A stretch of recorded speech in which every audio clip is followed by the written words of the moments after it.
जोसा काउंसलिंग 2026 का business rule आपका कल दिन में रिलीज कर दिया गया था। मैंने उसका पूरा आपका कंप्लीट पूरा उसको पढ़ा और उसमें आपको कौन कौन से पॉइंटर्स इंपॉर्टेंट है, step by step admission process, क्या डॉक्यूमेंट्स रिक्वायर्ड है, कॉलेज एडमिशन का क्या क्या प्रोसेस है, कौन से NIT, triple IT, GFTI, IIT, ISC आपका पार्टिसिपेट कर रहे हैं, वो सब कुछ डिटेल में डिस्कस करूंगा। नया कॉलेज आपका आईएससी बैंगलोर तो साफ साफ ऐड हुआ है, जिसमें 4 नई ब्रांचेस भी ऐड हुई हैं।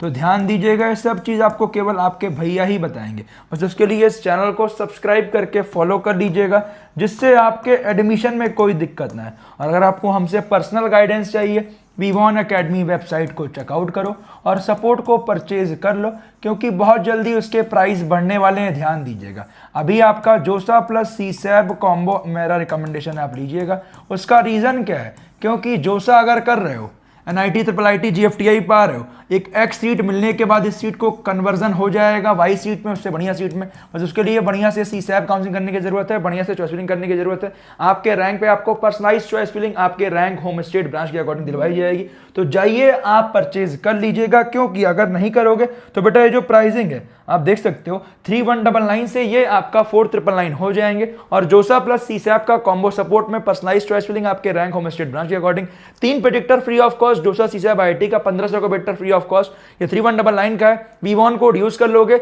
आपका ये प्रेडिक्टर और आपका पूरा काउंसलिंग सपोर्ट इसके अंदर जो है ये आपका पड़ने वाला है अराउंड 3000 के आसपास। और ये बेटा इसमें ये मत सोचना कि आपको इतनी चीजें मिल रही, बेटा जोसा का अलग, सीसैब का अलग, unlimited call support, WhatsApp support, 1-to-1 mentorship, top mentor मिलेंगे, जो कि आपका एक व्हाट्सएप चैनल भी जाएगा जहां मैं सब कुछ गाइड करूंगा। कुछ भी कंफ्यूजन है डायरेक्टली मेंटर से पूछो।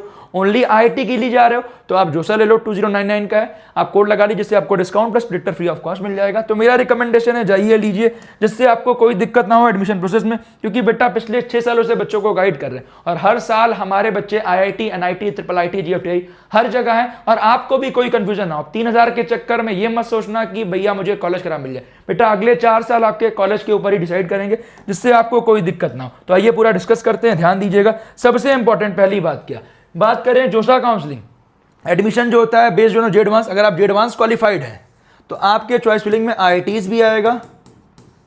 अदरवाइज अगर जेई मेन क्वालिफाइड या नहीं क्वालिफाइड, आपकी रैंक आई है, आपके में एनआईटी, ट्रिपल आईटी, जीएफटीआई आएगा। लास्ट टाइम की बात करें 600 से ज्यादा option NIT, triple IT, GFTI में था और 299 ऑप्शन आपका आईआईटी में था। इस बार तो 4 ब्रांच आईएससी में ऐड हुई है, तो 303 तो ऐसे ही हो गया। देखिए 300 से ऊपर ऑप्शन यहां भी आने वाले, तो आप खुद सोचिए लगभग 900 ऑप्शन, और उसमें आपको आपके रैंक पे क्या बेस्ट भरना है वो सब कुछ गाइडेंस आपको हमारी मेंटर टीम, मेरी टीम देने वाली है, जिससे आपको कोई दिक्कत ना हो। और ऐसा नहीं आज लिया कल खत्म, अभी से लेकर लास्ट राउंड का सपोर्ट रहेगा। कोई रजिस्ट्रेशन फीस नहीं है, बिल्कुल फ्री ऑफ कॉस्ट में। सीट मिलने के बाद सीएफ पे करना मैंडेटरी है, चीज का ध्यान दीजिएगा। अगली इंपॉर्टेंट बात जो कि आपको जानना चाहिए, एलिजिबिलिटी क्राइटेरिया क्या है जोसा काउंसलिंग का, तो ध्यान दीजिएगा हर बच्चा एलिजिबल है। बस एक चीज ध्यान दीजिए, क्वालिफाइड इन जे एडवांस अगर आपको आईआईटीज, आईएससी में जाना है।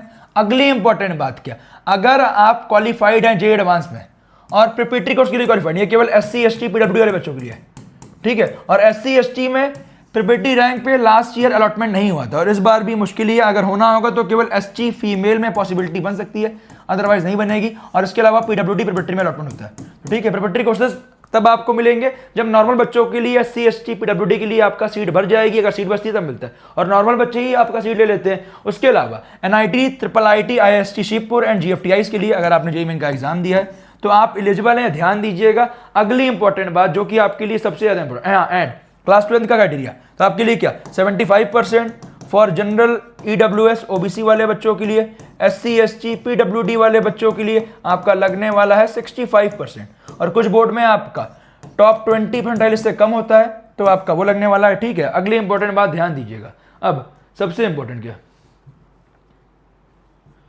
ठीक है। तो अगला आपका क्या, प्रोग्राम सेक्शन की बात करें तो भैया ओपन कैटेगरी क्या होती है, तो ओपन कैटेगरी में हर बच्चा आता है, चाहे वो जनरल हो, ईडब्ल्यूएस हो, ओबीसी, एससी, एसटी, पीडब्ल्यूडी हो, ठीक है, इसीलिए इसको ओपन बोलते हैं। अगली इंपॉर्टेंट बात, ईडब्ल्यूएस की बात करें तो ईडब्ल्यूएस, पीडब्ल्यूडी, एससी, ओबीसी है, एससी, एसटी, पीडब्ल्यूडी आपके सामने है, जो कि आपको क्लियर हो गया होगा। बहुत सारे बच्चों के मन में कंफ्यूजन रहता है, जो पॉइंट कंफ्यूजन रहेगी वो सब कुछ मैं डिस्कस कर दूंगा। यहाँ class 12 status, revision after choice locking, ठीक है। इंपॉर्टेंट चीज क्या, यहां ध्यान दीजिएगा आपके लिए क्या, due to revision of passing status if a candidate become ineligible become of non satisfying of performance in class 12, मान लो आपका 75% नहीं था, 65% नहीं था एससी, एसटी, पीडब्ल्यूडी के लिए, और आप अगर नॉट सेटिस्फाइंग है एग्जामिनेशन के लिए। तो for IITs and IISc for 90+ system के लिए the candidate will be made ineligible at the time of seat acceptance, document verification और even at later state offer confirm seat of such candidate shall according standard cancel. मतलब कहने का मतलब जैसे मान लो आपको एक IIT सीट मिल गई, NIT के मिल गई, IIIT के मिल गई, और जो आपका 12th वाला क्राइटेरिया है वो आपका सेटिस्फाई नहीं होता, तो आपकी दी हुई सीट वो कैंसिल हो जाएगी। ठीक है, अगली इंपॉर्टेंट बात, due to revision of passing status if a candidate now satisfies the performance in class 12 requirement तो आपको and become eligible for admission, then such a candidate had to approach organizing institute IIT Roorkee by sending an email to josa@iitr.ac.in with the revised passing certificate by 15 जुलाई शाम 5 बजे तक। ठीक है, the candidate will B consider for seat allotment only in subsequent round if any, provide the candidate had registered and has field choices in जोसा portal. तो आप पहले से आप चॉइस फिलिंग कर लीजिएगा। और एक चीज ध्यान दीजिएगा, आपके लिए यहाँ ध्यान दीजिएगा, ठीक है, got on the basis of revise passing status to begin with to ensure this a super numeric seat will be created if needed. ठीक है, एक चीज ध्यान दीजिएगा, आपके लिए सबसे इंपॉर्टेंट क्या, अगर आपने इंप्रूवमेंट दिया हुआ है और उसका रिजल्ट आपका 15 जुलाई के पहले आ ही जाएगा, मान लो आपने राउंड 1 में सीट मिली, आपने सब कुछ किया और आप इनएलिजिबल हो गए, तो आपको क्या करना है, 15 जुलाई से पहले IIT रुड़की को मेल कर देना है, जिससे आपका जो इनएलिजिबल वाला है स्टेटस वो आपको फर्दर राउंड में एलिजिबल कर देंगे, जिससे आपको कोई दिक्कत ना हो। मैंने फिर से बोल दे रहा हूँ, जो बच्चा इनएलिजिबल हो जाएगा वो बाद में एलिजिबल हो जाएगा अगर आपका 75% या जनरल WBC में आपका SC ST में आपका 65% हो। ठीक है, if a candidate who was eligible continue to be eligible even after revision of class 12। ठीक है, अगर एलिजिबल हो और इंप्रूवमेंट दे रहे हो तब तो आप एलिजिबल होगे, उससे कोई दिक्कत नहीं है। अगली इंपॉर्टेंट बात, आपका क्या कैटेगरी ट्रैक की बात करें तो आपका general PWD change to general, अगर आपका PWD स्टेटस इनवैलिड रहेगा, ऐसे ही आपका AWS का है, AWS आपका जनरल हो जाएगा। यहाँ से उल्टा करना तो नहीं होता, बट यहाँ से उल्टा हो जाएगा। ऐसे आपका और कैटेगरी का आपके सामने आप देख सकते हैं। अगली इंपॉर्टेंट बात देखिए आपके सामने है, क्या आपके लिए सबसे इंपॉर्टेंट, सीट मिलने के बाद करना क्या है, आपका सीट एक्सेप्टेंस फीस पे करना मैंडेटरी है, और देन आपका फ्री स्लाइड फ्लोट करना है। फ्री स्लाइड फ्लोट क्या होता है डिस्कस करूंगा, ध्यान दीजिएगा। वैसे मैंने कई बार डिस्कस किया, आपको पता होगा।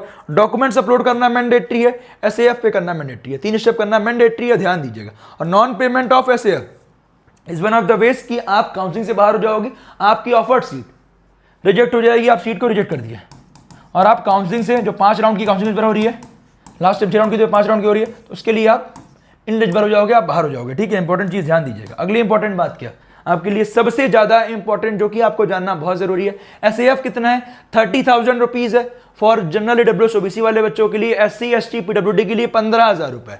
और ये जो आपका पैसा है ये आपके इंस्टीट्यूट को ट्रांसफर कर दिया जाएगा, 5,000 रुपए कट के, 5,000 रुपए जोसा की प्रोसेसिंग फीस है, ध्यान दीजिएगा। ठीक है, और अगली इंपॉर्टेंट बात ध्यान दीजिएगा, तो आपको ये चीज समझ आ गई होगी। ठीक है, रिस्पॉन्ड, अगर आपकी कोई क्वेरी आती है, इस बार फर्स्ट राउंड में रिस्पॉन्ड करने का लगभग 12 से 13 दिन का टाइम दिया। अगर आपके सर्टिफिकेट में कोई भी दिक्कत आ जाती है तो आपको 12-13 दिन के अंदर आपका नया बन जाएगा, तो ध्यान दीजिएगा। बट वो सब गलती ना हो, आपका डॉक्यूमेंट्स वगैरह भी हमारी टीम पूरा वेरीफाई कर रही है। तो जो बच्चा पेड सपोर्ट लिया है, अपने डॉक्यूमेंट्स अगर अब तक वेरीफाई नहीं करवाएं, एक बार करवा लीजिएगा मेंटर से, जिससे आपको कोई दिक्कत ना हो।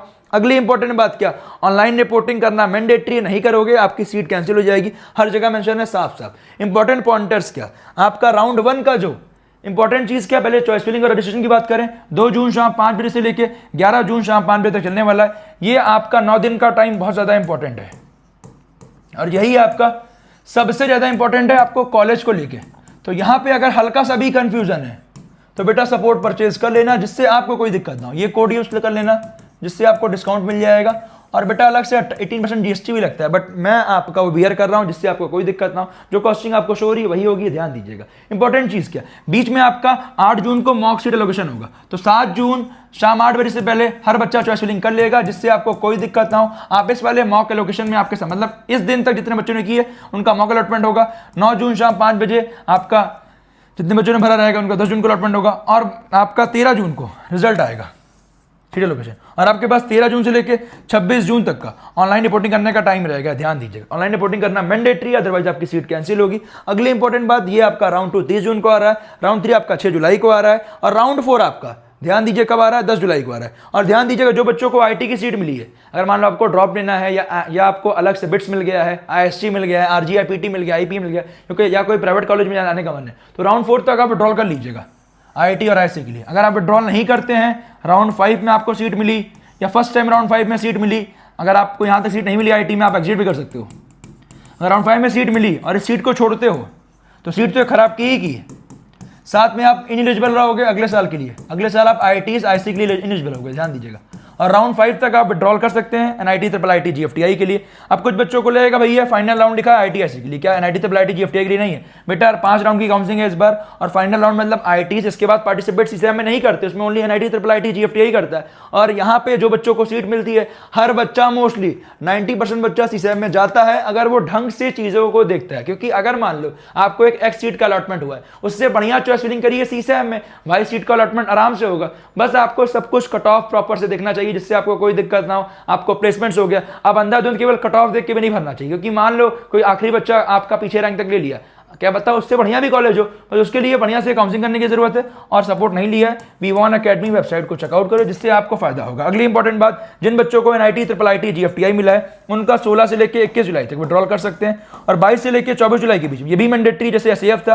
पार्शियल एडमिशन फीस पे करना मैंडेटरी है, 45,000 रुपीज है जनरल EWS OBC के लिए, SC ST PWD के लिए 20,000 रुपए। तो टोटल आपके पास पैसे कितने होने चाहिए? SC ST PWD के लिए 35,000 रुपए, जनरल EWS OBC वाले बच्चों के लिए 75,000 रुपए आपको जरूरी है काउंसलिंग के लिए, इससे आपको कोई दिक्कत ना हो। और ये करना मैंडेटरी, अगर नहीं करोगे तो आपका विड्रॉल ही माना जाएगा एक तरीके से। और सीट को लेके अगर आप जा रहे हो SAF PF पे करके, तो आपके CSAP काउंसलिंग में मात्र 5,000 रुपए लगेंगे, अदरवाइज पैसे ज्यादा लगेंगे, क्योंकि वहां पे स्टार्टिंग में ही पैसे लगते हैं। उसके बाद आपका चॉइस फिलिंग रजिस्ट्रेशन स्टार्ट होती है, ध्यान दीजिएगा। उसके रिगार्डिंग एक अलग से वीडियो लाऊंगा, उसके लिए इस चैनल को सब्सक्राइब करो। अगर अफोर्ड कर पा रहे हो सपोर्ट ले लीजिए, मेरा रिकमेंडेशन। अगर बाई चांस आप अफोर्ड नहीं कर पा रहे तो इस चैनल पे बने रहिए, जिससे आपको प्रॉपर गाइडेंस तो मिलती चलेगी, ये मेरी गारंटी, तो आपको कोई दिक्कत नहीं होगी। अगर आपको रिफंड पॉलिसी की बात करें, 5,000 रुपए तो प्रोसेसिंग फीस है, 2,000 रुपए आपका रिफंड, तो टोटल आपका 7,000 रुपए कट के रिफंड होते हैं, ध्यान दीजिएगा। अगली इंपॉर्टेंट बात क्या, अगर कोई डिस्पेरेंसी थी डॉक्यूमेंट्स में उस वजह से आपका रिफंड होगा तो 5,000 रुपए कट के रिफंड हो जाएगा, ठीक है। PF की बात करें, मैंने बता दिया 45,000 for general EWS OBC SC ST PWD के लिए आपका लगने वाला 20,000 रुपए। और ये पैसा जोसा वाला नहीं खा रहे हैं, ये आपके इंस्टीट्यूट फीस में ट्रांसफर हो जाएगा, ध्यान दीजिएगा। अगली इंपॉर्टेंट बात, विड्रॉल आप 4th राउंड तक कर सकते हो। IIT वाले बच्चे NIT IIIT GFTI 5th round तक कर सकते हैं। और CSAP काउंसलिंग इस बार 2 राउंड की हो रही है, तो फर्स्ट राउंड में CSAP में भी आप विड्रॉल कर सकते हैं, ध्यान दीजिएगा। अगली इंपॉर्टेंट बात आपके सामने, ध्यान दीजिएगा, कैंडिडेट पोर्टल, यहां पे ध्यान दीजिएगा। आपका विड्रॉल के लिए आपको एक फॉर्म सबमिट करना पड़ता है, वो सबके रिगार्डिंग मैं अलग से वीडियो लाऊंगा, तो परेशान मत होइएगा। और इसके अलावा लॉगिन क्रेडेंशियल पासवर्ड अपने पास ही रखिएगा, साइबर कैफे वाले भैया को मत दे दीजिएगा, क्योंकि लॉगिन क्रेडेंशियल बहुत ज्यादा जरूरी है। अदरवाइज बहुत सारा बच्चा इसका मिसयूज हो जाता है, फिर दिक्कत आपको होती है। तो आपको मिसयूज नहीं करना है, बढ़िया से काउंसलिंग करना है। इसीलिए हम भी आपके रैंक होम स्टेट ब्रांच के अकॉर्डिंग आपको पर्सनलाइज चॉइस फिलिंग देते हैं, जिससे आप सब कुछ भर सको, आपको कोई दिक्कत ना हो। भरने के बाद खुद भी एक बार क्रॉस चेक, और पेरेंट्स के साथ या आपके भाई बहन होंगे उनके साथ एक बार क्रॉस चेक जरूर कीजिएगा, कोई गलत चॉइस फिलिंग तो नहीं आएगी। क्योंकि मैंने ऐसे बच्चों को देखा है, आपका गलती से कहीं बीच में कुछ भर गया, वो नहीं चाहिए था, और अगर वो मिल गया, जैसे मान लो 1 से लेकर 100 तक आपने भरा, बीच में आपको 50 का मिला, 50 आपको नहीं चाहिए था, उससे ऊपर का अगले आपके काउंसलिंग्स में अगले राउंड्स में आपको अलाउट ही नहीं हो, क्योंकि आपके रैंक पे लाई नहीं किया, तो फिर आपको वही लेना पड़ेगा लास्ट ऑप्शन, अदरवाइज विड्रॉल करिए, ठीक है। इंपॉर्टेंट चीज क्या, एग्जिट ऑप्शन क्या होता है, जैसे मान लो आपको सीट नहीं मिली राउंड 4 तक या राउंड 5 तक नहीं मिली, सॉरी राउंड 4 तक नहीं मिली, और आपको काउंसलिंग से बाहर जाना है, मतलब अब राउंड 5 में आपको नहीं जाना है, तो आप एग्जिट कर लीजिए, ठीक है, जिससे आप अगले राउंड के लिए एलिजिबल नहीं रहेंगे, मतलब अगले राउंड के लिए आप नहीं जा पाएंगे। जैसे मान लो राउंड 4 तक सीट नहीं मिली, 5 राउंड में IIT मिल गया और IIT नहीं चाहिए था, फिर आप अगले साल के लिए IIT के लिए एलिजिबल नहीं रहेंगे, ध्यान दीजिए। कौन कौन से इंस्टीट्यूट से, टोटल आपका 23 IITs, एक ISC बैंगलोर, इसमें 4 कोर्स पर ऐड हुआ है।